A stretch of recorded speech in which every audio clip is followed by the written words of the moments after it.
Indonesia akan mendapatkan puncak bonus demografi di tahun 2030 sampai tahun 2045.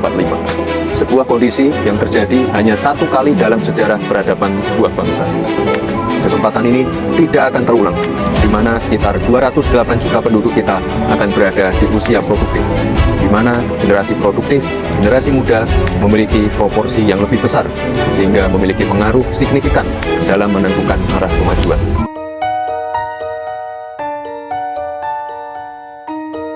Dari 724 triliun rupiah total anggaran pendidikan tahun 2025, awalnya Kementerian Pendidikan Dasar dan Menengah mendapat alokasi 33,5 triliun rupiah.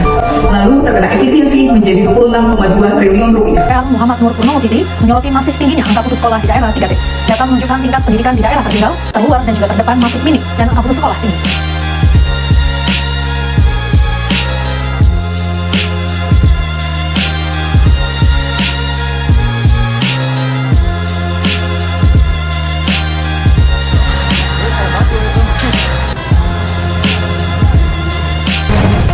Berangan-angan mendapatkan uang banyak dari menjual video mesum di media sosial, seorang ibu dan putranya di Kuningan nekat berhubungan intim dengan putra kandungnya layaknya suami istri.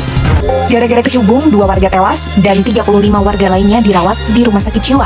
Ya, peristiwa ini terjadi di Banjarmasin, Kalimantan Selatan pada awal bulan Juli ini.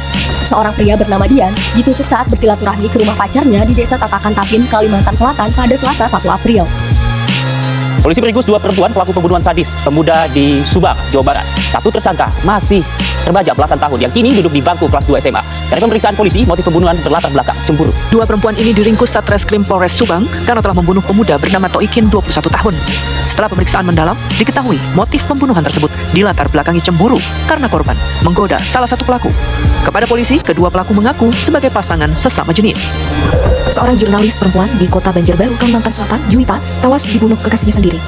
Pelaku merupakan seorang anggota TNI Angkatan Laut dari Pangkalan Angkatan Laut Balikpapan, Kalimantan Timur dengan pangkat kelas 1 berinisial J. Penangkapan ZA 14 tahun dan RD 16 tahun mengungkap kronologis tragis di balik pembuangan bayi di Jalan Antasan Kecil Timur pada Rabu 24 Juli 2024 kemarin.